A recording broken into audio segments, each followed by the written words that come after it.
Hi everybody, my name is Rani and I'm a consultant here at Education Elements. In this video, we're going to talk about user-centered data displays and hopefully get you thinking about how to display and visualize your data with your end user, whether that is your students, your families, or your teachers, in a way that demystifies and democratizes it.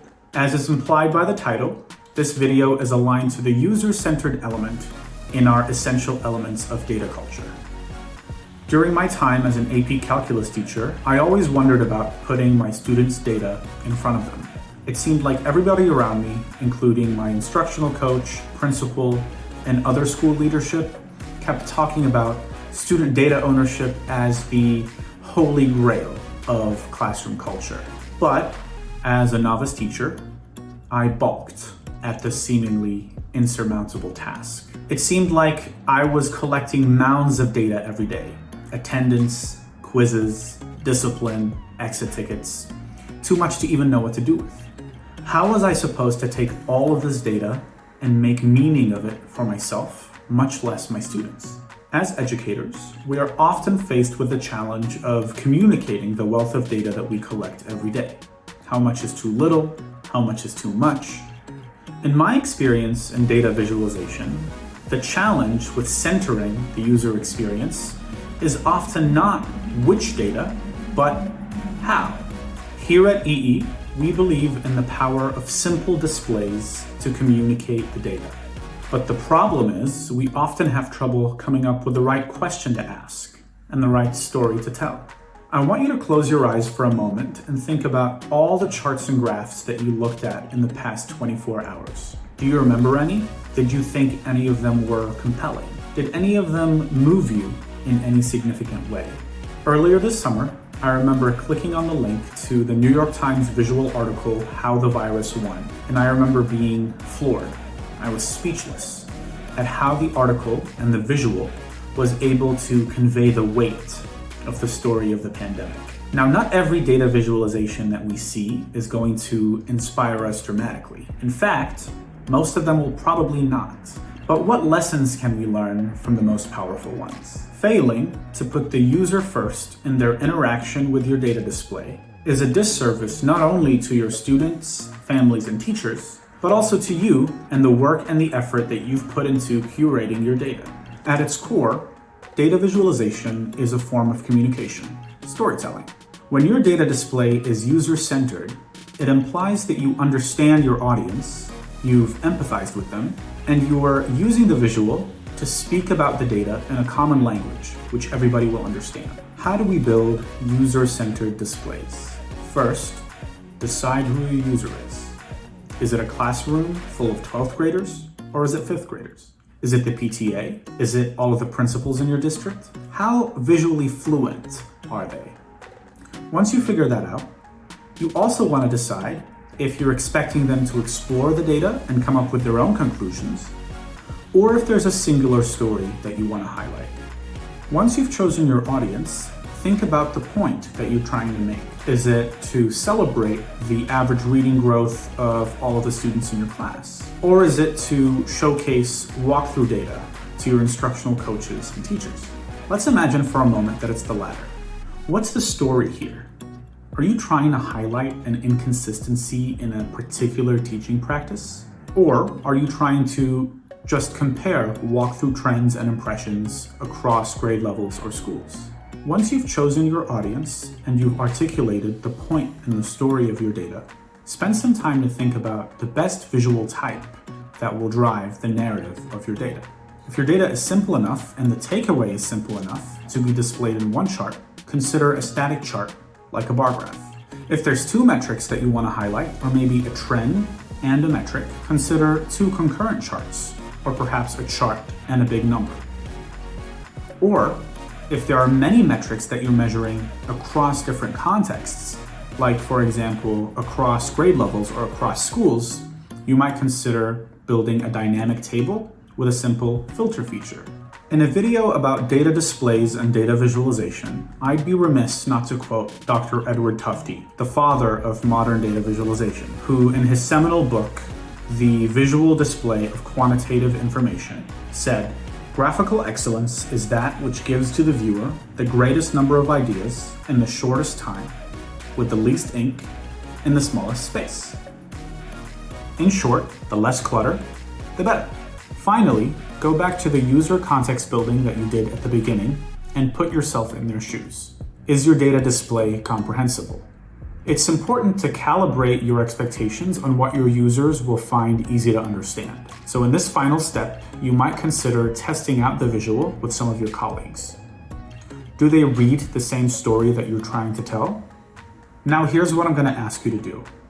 Think about the most current or relevant data display in your context and consider the following questions.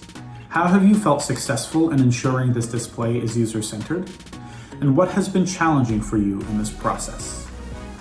Drop your reflections in the chat.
In this video, we talked about user-centered data displays and discussed a framework that you can use to ensure that your displays are user-centered. Thank you so much for watching, and I hope that you enjoy the rest of the conference.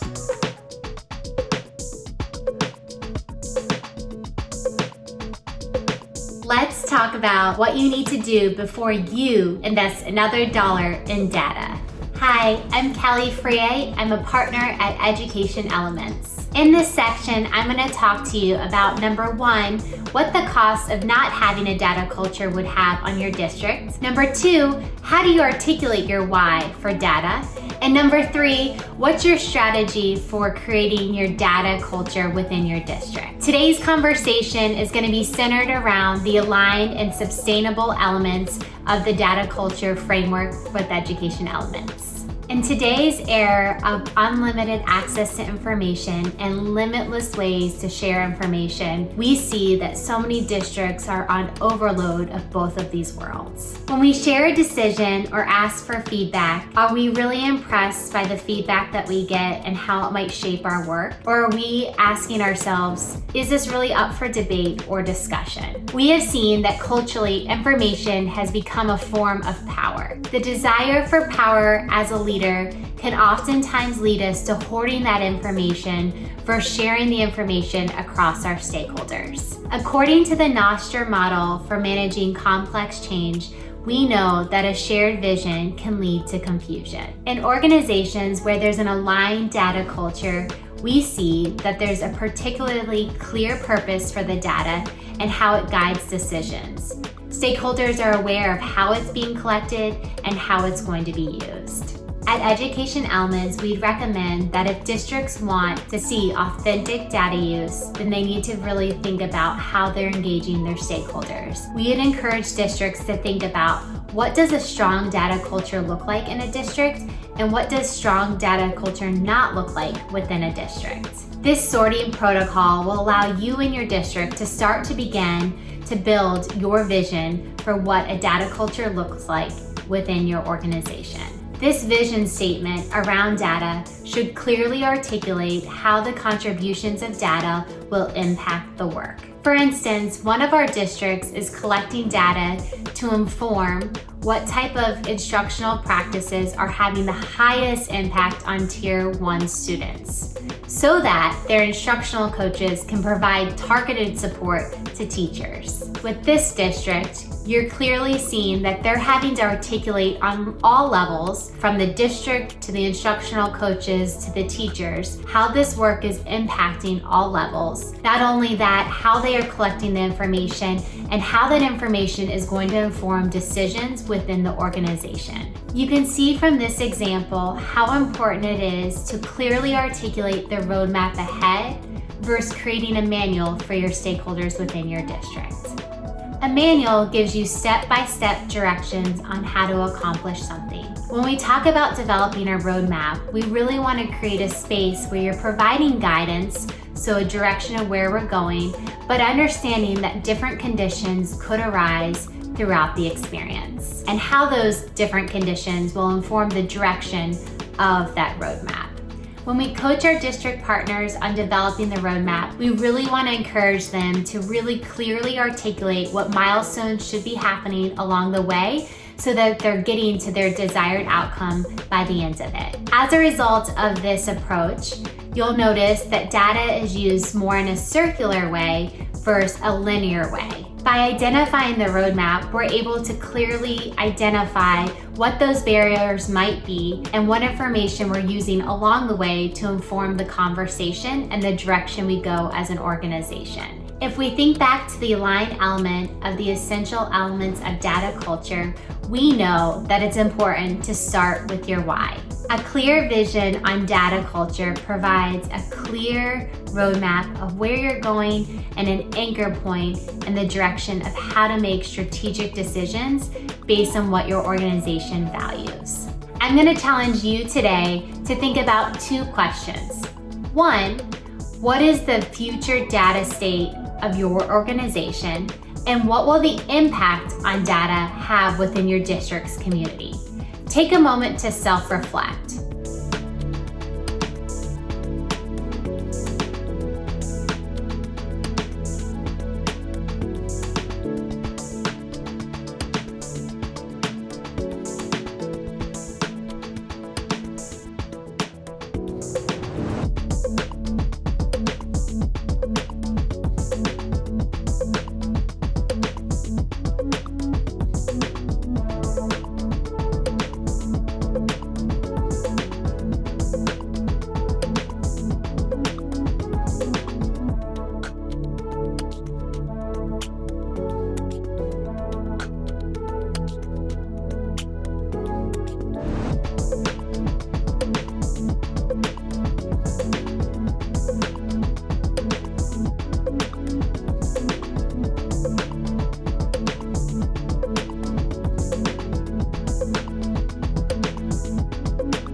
Now that you've had time to self-reflect, I'm going to challenge you to think about 3 different statements using the fill in the blank. To blank, which would be the contribution, so that blank, which would be the impact. Take a moment to write down 3 different statements using that fill in the blank.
All right, we're almost there, but in order to create a community of learners, I'm going to challenge each of you now to go ahead and share one of those statements in the YouTube chat channel.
The true test is, will this inspire people within and outside the organization? There's no better way than try this out. So I encourage each of you to identify a few stakeholders that you're going to socialize this statement with. Thanks so much for watching. As a quick recap, we started our conversation talking about what the costs of not having a vision for data culture can lead to, and we shared confusion. We then spoke about the opportunity there is to create a clear statement of why you're collecting data in the first place as an organization, and how that vision statement should really guide your decision-making processes as you embark on this journey. This is why alignment is the foundational element for building a strong data culture within your organization. This should be an active process. Data should be used as a way to guide conversation, used more as a roadmap than a manual. Thanks so much for watching. For more content on education elements and learning more about how we're supporting district partners across the nation, I encourage you to follow us on Twitter and check out our website.